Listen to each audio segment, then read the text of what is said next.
कर्जाळ हद्दीमध्ये खरं तर रस्ता खचल्यामुळं काल जिल्हाधिकाऱ्यांनी वाहतूक बंद केलेली आहे. काय अधिक माहिती?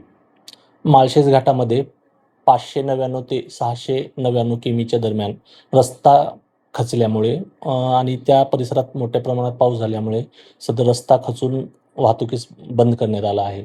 काल दिनांक 26/7/2026 रोजी माननीय कलेक्टर पुणे यांनी त्या संदर्भात आदेश केलेले आहेत. तरी सदर मुरबाड साईडला अहिल्यानगरकडून जाणारी जी वाहतूक आहे ती आळेफाटा, नारायणगाव, चाकण मार्गे संदर्भात आदेश प्राप्त झाले आहेत. तरी वाहतूक जे करणार आहेत त्यांनी त्या मार्गाचा अवलंब करावा. 2 मार्ग काहीतरी वाहतूक वळवली आहे. तर नाशिक किंवा मग दुसरं पुणे मार्गे. पुणे चाकण मार्गे. किती दिवस हे बंद राहणार आहे त्यावर काही माहिती? सदर या ठिकाणी सध्या पावसाचा जोर कायम आहे आणि काम करण्यास पण अडथळे तयार होत आहेत.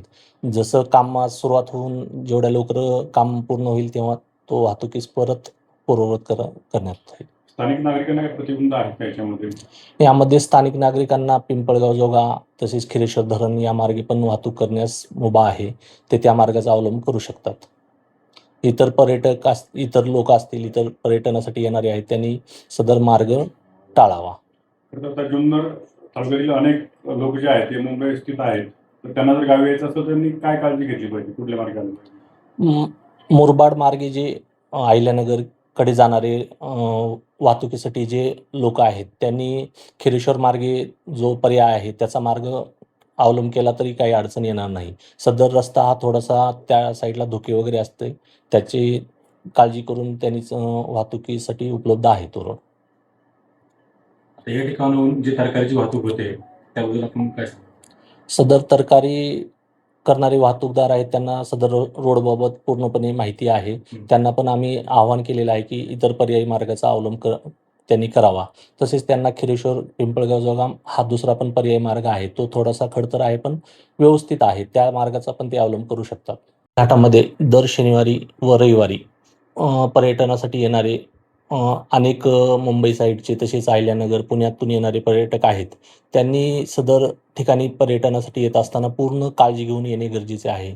काळू वॉटरफॉल या ठिकाणी दरवर्षी अपघाताच्या घटना होऊन त्यामध्ये मृत्युमुखी पडण्याचं प्रमाण दरवर्षी आहे आणि यावर्षी पण 2 काळू वॉटरफॉल या ठिकाणी 2 तरुण मृत्युमुखी पडलेले आहेत.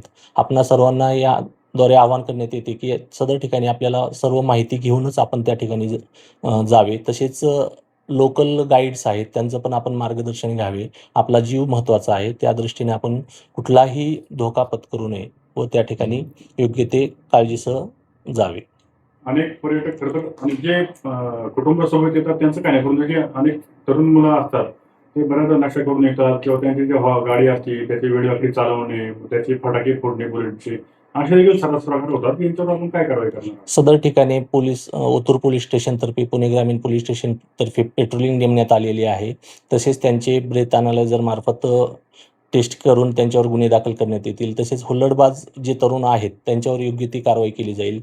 त्यामुळे आपण पर्यटनासाठी येत आहात तर तेच आपण करावे. इतर गोष्टी केल्या तर आपल्यावर कायदेशीर कारवाई करण्यात येईल. थँक्यू.